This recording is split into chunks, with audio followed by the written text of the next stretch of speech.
by the noise and worry of modern life? There's ancient power in the way Padre Pio prayed, a power we desperately need now. Welcome back to Faith Chronicles. In a world searching for meaning, we delve into the heart of Catholic faith, sharing stories and wisdom to inspire your journey.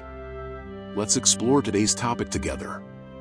That feeling of being adrift in a sea of constant noise and demands is all too common today. Yet, the remedy might be found not in new techniques, but in the profound spiritual wisdom of Saint Pio of Pietrelcina, known worldwide as Padre Pio. While many know him for the extraordinary mystical gifts like the Stigmata, the reading of souls, and bilocation, the true powerhouse behind these phenomena was something seemingly simple, yet incredibly deep: his life of prayer. It wasn't just routine, it was a constant, burning dialogue with the divine, a mystical path forged through devotion and suffering. But Padre Pio's prayers, and the way he approached his relationship with God, are not just historical artifacts. They hold a potent, almost urgent relevance for us navigating the complexities of the 21st century. How can his approach to prayer help us combat the anxiety, the spiritual dryness, the feeling of disconnection that plagues so many? What secrets lie within his devotion that can unlock a deeper peace and stronger faith in our own lives? In this episode, we journey into the heart of Padre Pio's mystical prayer life. We'll explore the very foundation of his unwavering connection to God, delve into the unique mystical quality that permeated his prayers, understand how his timeless wisdom, summarized in his famous advice, "Pray, hope, and don't worry," applies directly to our modern struggles, and uncover specific prayers and devotions that he championed. Prepare to discover not just the prayers of Padre Pio, but the transformative power behind them, a power available to us right here, right now. For Saint Pio of Pietrelcina, prayer was not merely an activity scheduled into his day. It was the very air he breathed, the lifeblood of his existence. He famously referred to prayer as the oxygen of the soul, and for him, this was not just a pious phrase but a lived reality. From his earliest years, Francesco Forgione, the boy who would become Padre Pio, demonstrated an extraordinary inclination towards silence and conversation with God.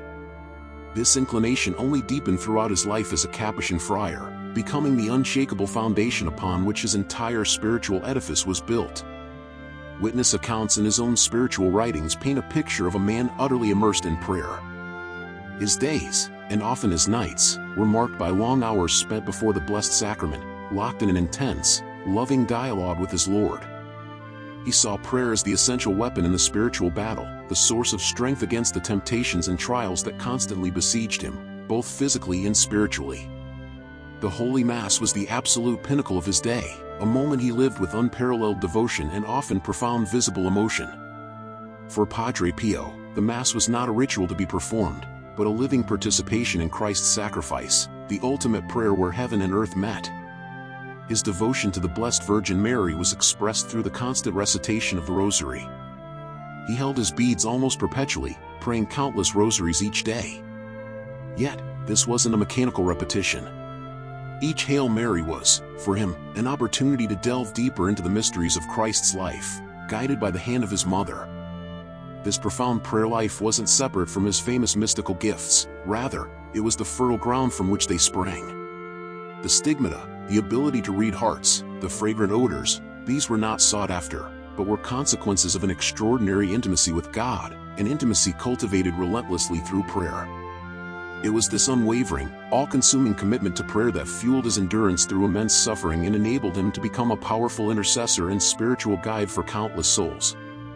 This was the bedrock, a life lived in constant communion with God. While the sheer amount of time Padre Pio dedicated to prayer is astonishing, it's the quality and depth of that prayer that truly unveils its mystical dimension. For him, prayer was far more than reciting formulas or presenting petitions. It was a profound, often arduous, journey into the very heart of God. It was an encounter, a transformative communion that engaged his entire being, mind, heart, and soul, in loving attention to his Creator.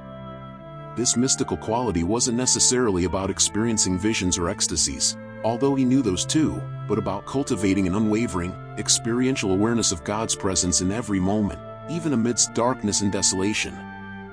This depth is reflected in the types of prayer and devotion he emphasized. Consider the beautiful prayer "Stay with me, Lord," often associated with Padre Pio, though its exact origins are debated. Whether he composed it or simply embraced it deeply, its words resonate perfectly with his spirituality. The prayer is a plea for Jesus' constant presence, not just in moments of consolation, but especially when darkness gathers, acknowledging human weakness and the absolute need for divine companionship. It speaks of finding light, strength, and purpose solely in Jesus. This reflects Padre Pio's own life, marked by intense spiritual battles and physical suffering, where his only refuge was in the Lord he refused to abandon, and who never abandoned him. Furthermore, his relationship with his guardian angel was remarkably intimate and constant.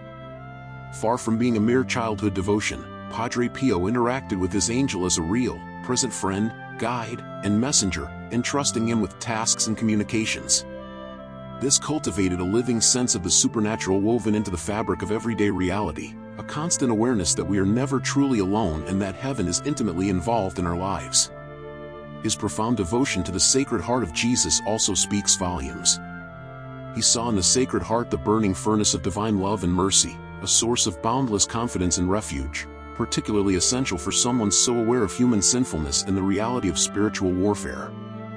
These devotions were not escapes from reality, they were pathways to engage life's challenges with supernatural assistance, fostering a radical trust and abandonment to God's will, transforming suffering itself into a prayer of love and union. This intense, relational, and transformative approach is the mystical core of Padre Pio's prayer life.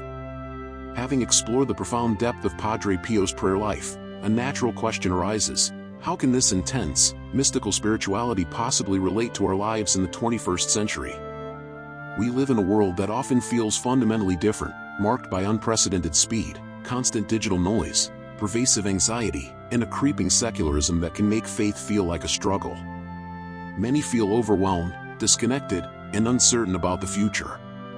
It is precisely into this modern context that Padre Pio's most famous piece of advice speaks with stunning clarity: pray, hope, and don't worry. This simple phrase is far from a call to passive resignation or a dismissal of genuine problems. Instead, it's a powerful sequence rooted in profound faith. Pray is the action, the foundation, actively engaging in that relationship with God, laying our needs, fears, and gratitude before Him, just as Padre Pio did with such intensity. Hope is the theological virtue that blossoms from that prayerful relationship, a confident expectation based not on circumstances, but on the unwavering belief in God's love, power, and providence. Don't worry is the fruit of that hope-filled prayer, a serene trust that allows us to release the paralyzing grip of anxiety, knowing that we have placed our lives in God's hands. This wisdom, born from a life of deep mystical prayer and immense suffering, is a direct antidote to the ailments of our age. When faced with the relentless stream of negative news or social media comparison, instead of falling into despair or anxiety, we can choose to pray, perhaps by reciting a decade of the Rosary, offering a silent aspiration, or simply turning our worried thoughts into a conversation with God. When uncertainty clouds the future, cultivating hope means consciously remembering God's faithfulness in the past and trusting in His plan, even when it's unseen. When the temptation to worry inevitably arises, we can actively combat it by entrusting the situation to God, perhaps through a specific prayer or by seeking refuge in the sacraments, especially the Eucharist and reconciliation, sources of immense grace and peace as they were for Padre Pio. Applying this today might mean intentionally carving out small pockets of silence in our noisy world for prayer, consciously limiting exposure to anxiety-inducing media, practicing gratitude to foster hope, or even reviving the beautiful Catholic tradition of frequently invoking our guardian angel for help and guidance. Padre Pio's approach doesn't demand hours of prayer daily from everyone, but it invites us to infuse our entire lives with prayerful awareness, to cultivate hope actively, and to choose trust over worry, moment by moment. His wisdom isn't a relic of the past, it's a vital lifeline for navigating the complexities of today with faith and resilience. Padre Pio's profound spirituality wasn't abstract, it was anchored in concrete practices and devotions that nourished his relationship with God daily.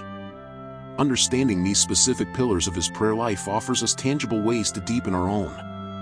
At the absolute apex was the Holy Massachusetts. For Saint Pio, this was never mere ritual, it was the living, breathing reality of Christ's sacrifice on Calvary made present. He lived the Mass with an intensity that often left onlookers awestruck, visibly participating in the Passion of Christ, a passion he understood intimately, bearing its sacred wounds, the stigmata, on his own body. The Eucharist was his strength, his consolation, the focal point of his existence where he encountered his suffering and glorified Lord, Jesus Christ, in the most profound way possible. He urged penitents to value the Mass above all else, seeing it as the primary source of grace and transformation. The Holy Rosary was another constant companion, his beads rarely leaving his hand. But again, the emphasis was on depth, not just quantity. He prayed it not as a monotonous chain of Hail Marys, but as a contemplative journey through the key moments, the joys, sorrows, glories, and luminous mysteries of the lives of Jesus Christ and his Blessed Mother. It was a way to keep his heart and mind fixed on them throughout the day, a powerful spiritual weapon against evil, and a tender expression of his filial love for Mary, who always leads us closer to her Son, Jesus Christ. His devotion to the Sacred Heart of Jesus flowed directly from his experience of Christ's immense love and mercy, poured out for humanity. He frequently directed people to the Sacred Heart as the ultimate refuge, the symbol of God's burning love that understands, forgives, and restores. Practices like the First Friday devotion or novenas to the Sacred Heart were, for him, powerful means to tap into this ocean of divine mercy and grow in intimacy with Christ. Furthermore, his relationship with his guardian angel remained a practical, daily reality. He conversed with his angel, relied on his help, and encouraged others to do the same, fostering a childlike trust in God's loving providence manifested through these celestial guardians who guide and protect us on our journey towards Christ. Finally, the prayer "Stay with me, Lord," so often linked to Padre Pio, beautifully encapsulates his core desire, an uninterrupted communion with Jesus Christ, particularly in moments of darkness, trial, and spiritual desolation. It echoes the sentiment of a soul completely reliant on Christ for light, strength, and purpose. These devotions, the Mass, the Rosary, the Sacred Heart, the Guardian Angel, were the wellsprings from which Padre Pio drew grace upon grace, the practical means by which he lived out his extraordinary union with God and Jesus Christ. Padre Pio's life stands as a luminous testament to the transformative power of mystical prayer. We've journeyed through the bedrock of his constant communion with God, touched upon the profound, mystical quality of that relationship, seen how his timeless wisdom offers potent remedies for our modern anxieties, and explored the specific devotions that anchored his soul. His path demonstrates that a deep, intimate relationship with God, fueled by prayer and participation in the Church's sacramental life, is not a relic of a bygone era, but the essential source of strength, peace, and purpose we desperately need today. The example of Saint Pio of Pietrelcina and his unwavering counsel to pray, hope, and don't worry are not meant merely for admiration. They are an invitation. An invitation to step deeper into our own relationship with Jesus Christ. Perhaps it means embracing the Holy Mass with renewed reverence, praying the Rosary with greater contemplation, and trusting ourselves more confidently to the Sacred Heart, or befriending our guardian angel. Don't feel overwhelmed, simply choose one small step inspired by Padre Pio's witness. Begin today. For in nurturing our own life of prayer, we too can discover the peace that surpasses understanding and the unshakable hope found only in God, navigating the challenges of our time with the same profound trust that carried this remarkable saint. Let his legacy inspire not just awe, but action, in our own walk of faith. If Padre Pio's story and prayers have inspired you, please give this video a like and share it with others who might benefit. We'd love to read your thoughts in the comments below. How does Padre Pio's approach to prayer speak to you today? And if you haven't already, consider subscribing to Faith Chronicles for more content exploring the depths of our Catholic faith.